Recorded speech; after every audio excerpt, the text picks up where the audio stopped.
So,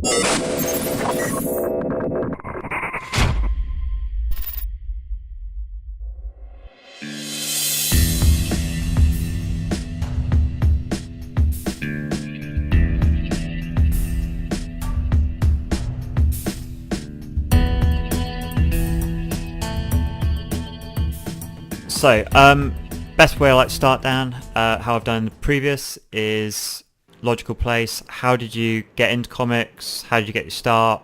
What kind of made you want to go to comics as a job, really? Well, I originally wanted to go into film, which I think is quite a common, story. In that sort of, film seems big and flashy and exciting and Hollywoody, and then sort of realised that I was really sort of changed track when I was at uni, because I started doing film studies and switched to an English degree. And around that same time, when I was at uni, started working for a small micro publisher in the UK called T-Pub,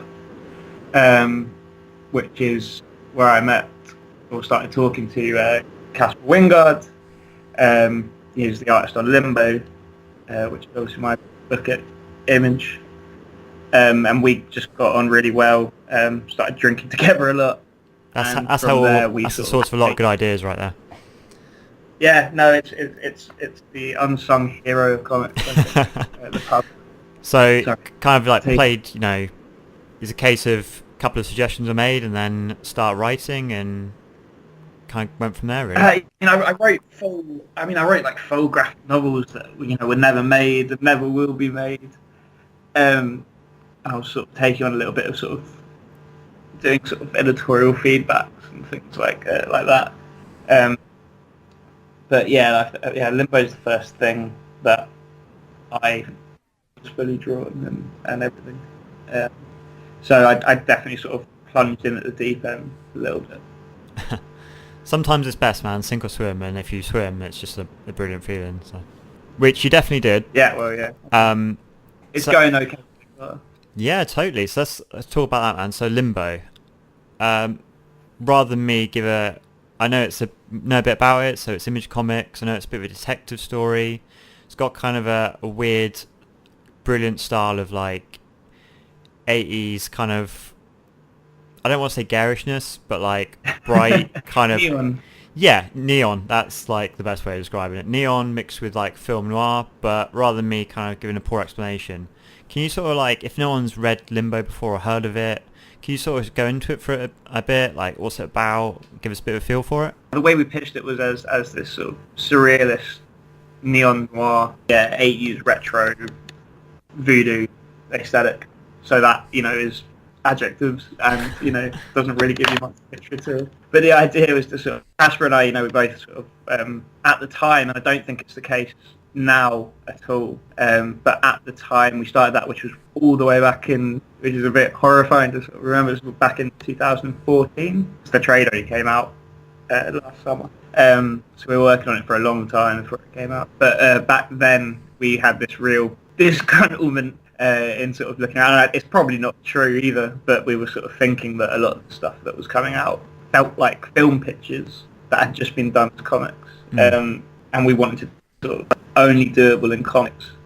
So we sort of were throwing back to a lot of the sort of early 90s stuff, Doom Patrol and Sandmans, and I don't want to compare it to those, but it was the idea of doing stuff that would be kind of unfilmable. So we sort of threw all our influences into this big melting pot to create this thing, which was at its heart a detective story, but it was full of gods and bright colours and people ripping their faces off and talking spiders, all these sort of things. Cool, okay. So, bit of a supernatural spin on the detective story, I guess. I get what you're saying about the whole, like... I'll try and avoid obvious Hellblazer comparisons at the same time. But I get what you're saying about the whole film pitch thing, because especially in like a day and age where it does kind of feel like anything that goes past 5 issues is being made into a TV or a film.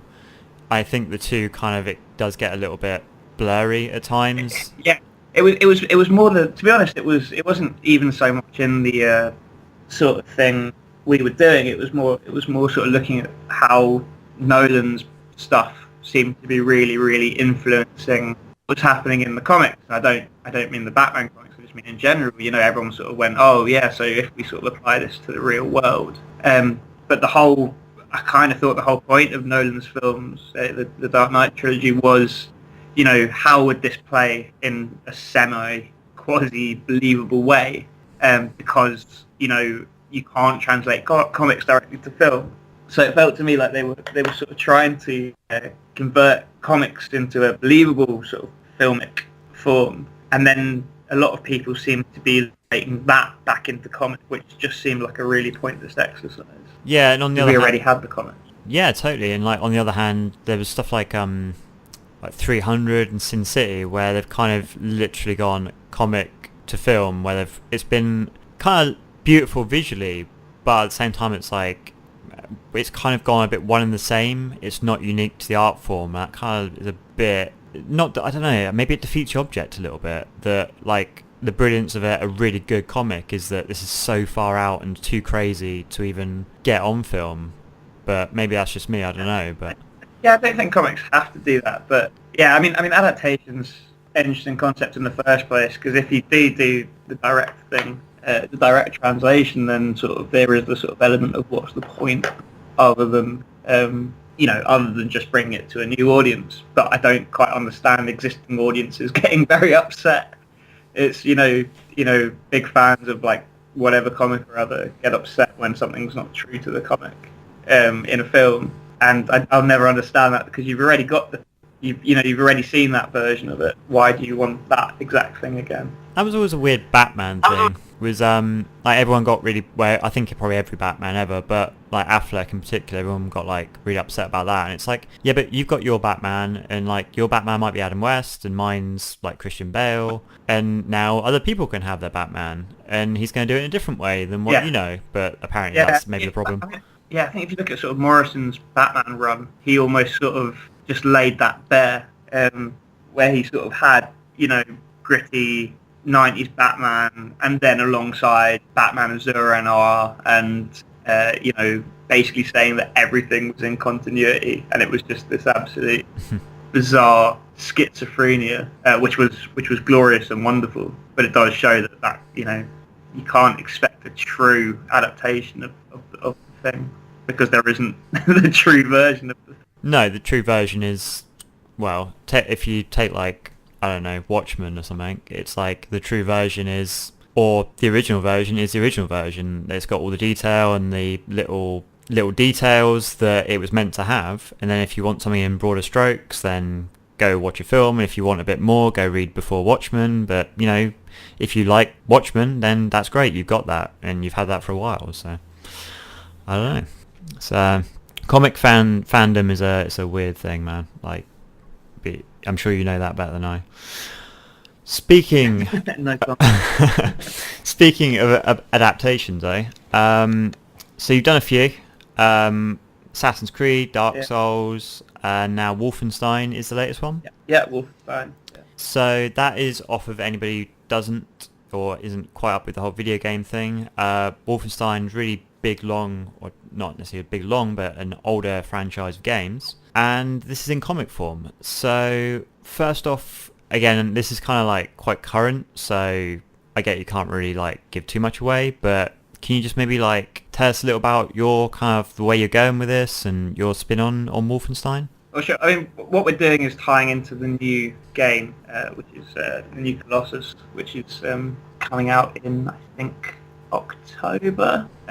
So we're very much in continuity with the last two games, which were the Old Blood and the New Order, which is sort of, it's not a reboot. Everything's continuity, but it's sort of been a revamping of the series by Machine Games and Bethesda, which has done absolutely magnificently, as well it should have done, because they're phenomenally written games. So it's slightly more grounded, I guess, take than some of the ones that have come in the past.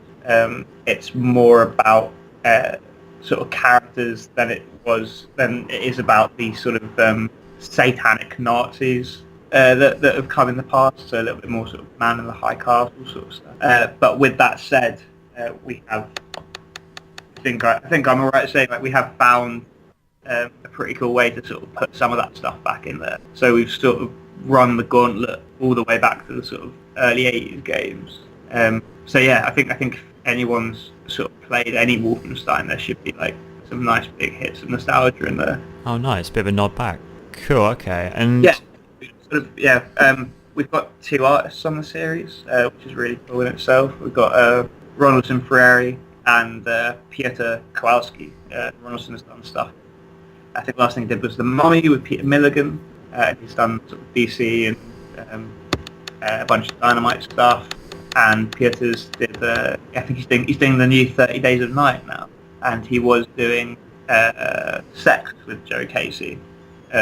So I've got artists coming off the back of Joe Casey and Peter Milligan. So that's not at all daunting.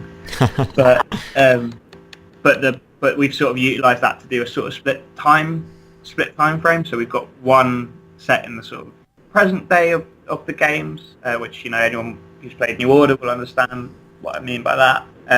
It's not quite the present day; it's the 60s, but it's a Nazified 60s. And we've got one set back in the war, so we're sort of flashing back and forth. nice. And those artists you mentioned, like sounds like they got quite a bit of a horror type comedy. They've all got a bit of experience with that. Do you think that is that making an influence, make it a little easier sort of for yourself when you're describing this stuff? The fact they're both sort of really sort of established and good. That helps. I've been very lucky so far in those sort of regards. That I can just sort of give them visual ideas, and they just sort of stand in these gorgeous pages. So yeah, it's been really quite easy. They're just really good artists. Huh? They're just really good artists, I suppose, makes it a lot easier in general. Yeah. So with not just with Wolfenstein, but like we said before, you've done a few kind of adaptations and stuff. Whereas Limbo is an original, your creation. Is there different challenges when you're adapting things? Because obviously there's sort of certain, like you said, you've got certain things to reference, and there's already a kind of fan base established.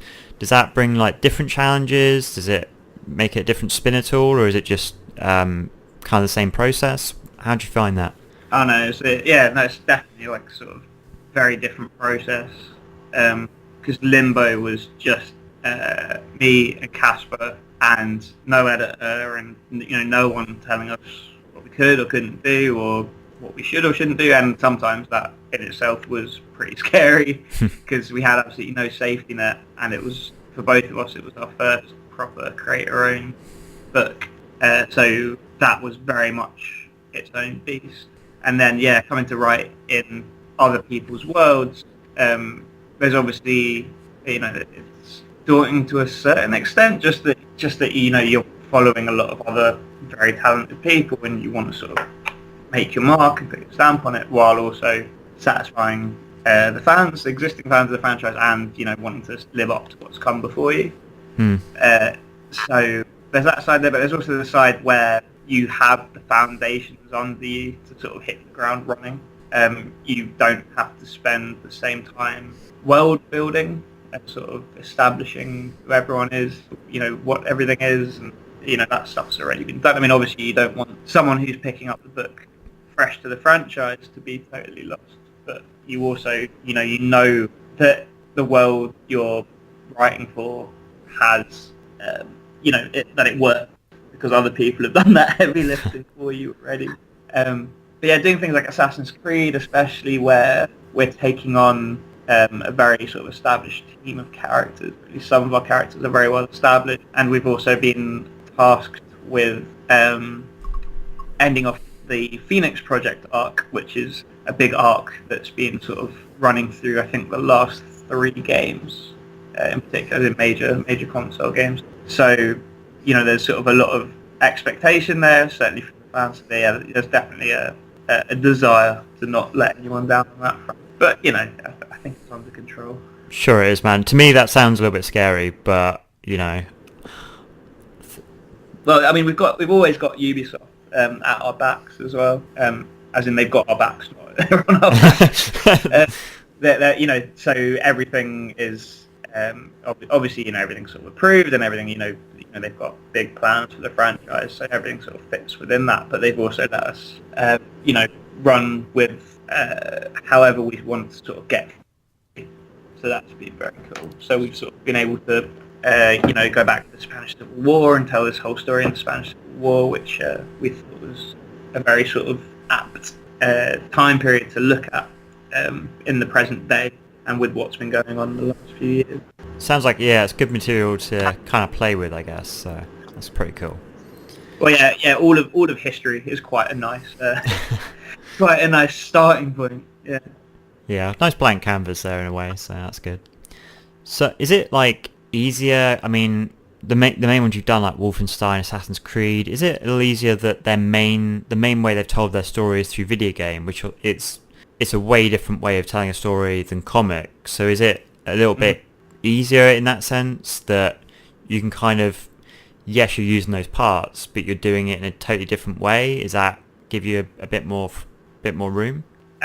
Yeah, I mean, you can get into, I guess. Oh no, it's like without wanting to sort of upset anyone, but I think you can. I don't know. It's hard to say. I was about to say that you can get into a bit more nuance, but actually, those games are very filmic as well, so they do a good job of that. But I guess it's just more of a scope thing. You can, the video games are big, expensive creatures to make, obviously, so they do tend to leave plenty of room around the edges because they can't do everything. They can't explore everything in one game, or 2 games, or 3 games, or 5 games.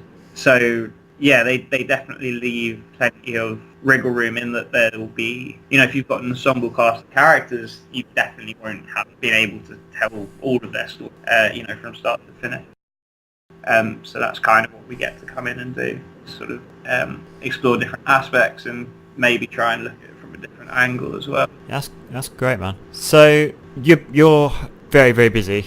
So another thing that you kind of is on release, I think, at the moment is The Shadow. Yeah, so first issue of The Shadow comes out tomorrow. I don't know when to put your podcast out, but it's the 9th of August, the first issue of The Shadow is dropping, which I didn't actually write.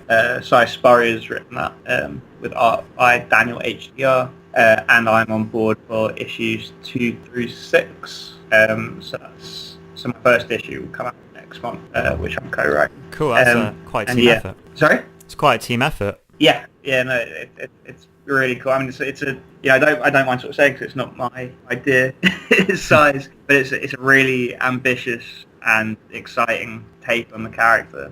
I think, which I'm really chuffed to be involved with because it is a very ambitious book, and also a very, very sort of relevant one. I think now it's definitely sort of Shadow for the Twitter age. Hopefully it doesn't put people off, but yeah. With The Shadow, for those people kind of listening who are like, who's The Shadow? That was kind of, correct me if I'm wrong here, but like Batman before there was Batman, so very much in the pulp age.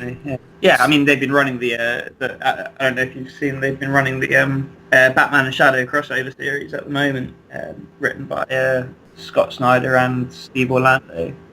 Been absolutely magnificent, so that's a very cool thing to be following as well. Nice. I mean, I think Shadow, I believe I heard, like when they were really the early days of Batman, like Shadow was a massive influence, so to have an updated version, that's like very cool concept right there. Yeah, I think he's a pretty obvious influence on sort of things like V for Vendetta as well, very much the sort of hat and the cloak and everything. So I think, there's a lot of sort of room to explore that kind of thing, especially with the sort of impact that books ended up having on culture, with the sort of anonymous element and these sort of things. Definitely. So first issue is out tomorrow, so go grab that, peeps. And Dan's issues come up a little later, but at the same time, I think the whole run sounds like it's going to be worth jumping in on. So definitely get on that. Oh yeah, it's one big story. So yeah, you definitely have to start at the beginning. There's going to be a lot of stuff happening, a lot of moving parts. It's going to be cool. So, gonna ask you about other people's work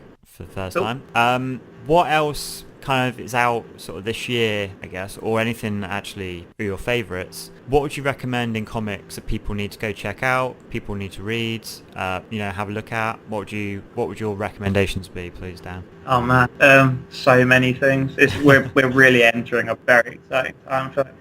This might be a good chance to sort of plug White Noise, which is a collective. A studio that I've formed with Ryan O'Sullivan, Ram V, and Alex Packnadell, who's my Assassin's Creed co-writer. And all those guys have really, really exciting stuff coming out this year.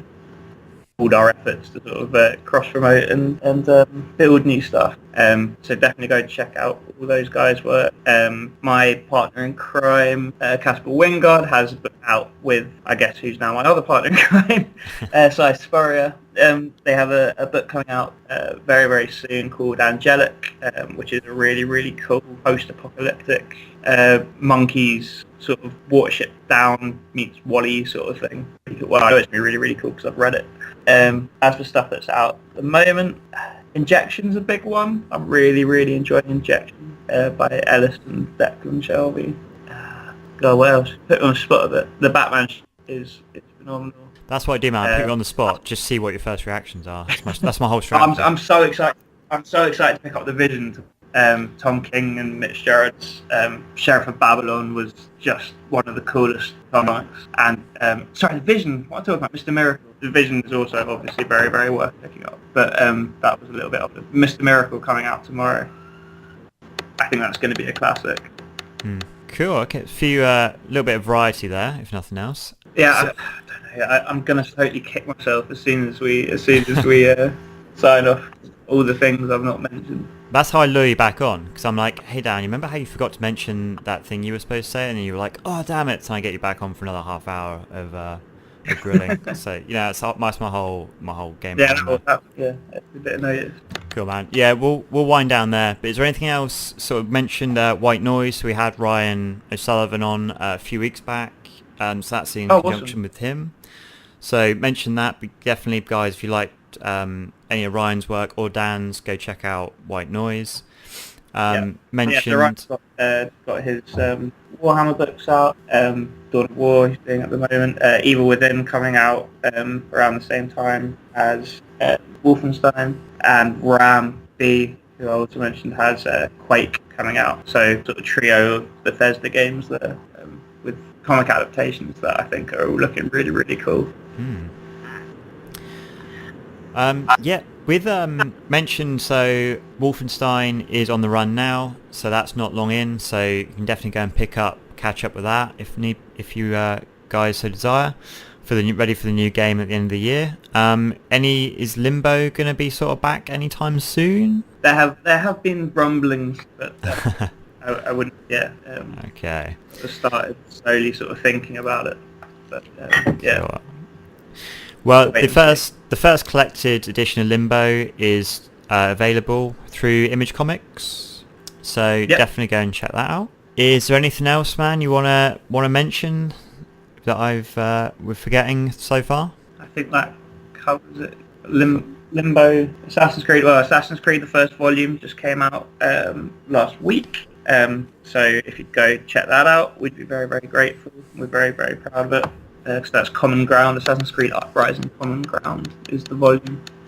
And I've also got work with Casper in Dark Souls Legends of the Flame, the trade of which also just came out last week, so that was a nice Wednesday. So basically Dan has been incredibly busy. Like sometimes I don't know where you get the time, but there's plenty of work out there, so go check it out, guys. Go check out his Twitter feed for the bit more info on White Noise and info on what he's up to at the moment. Yeah, there's a newsletter sign up there as well, which we'd always appreciate you listening to or reading our ramblings. Yeah, jump on that. Other than that though, mate, thank you for joining us. Thanks very much for having me, really appreciate it. Absolute pleasure. As I say, I'm going to lure you back on at some point. Once I realise something I can suggest that you've forgotten. Anytime.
I'll let people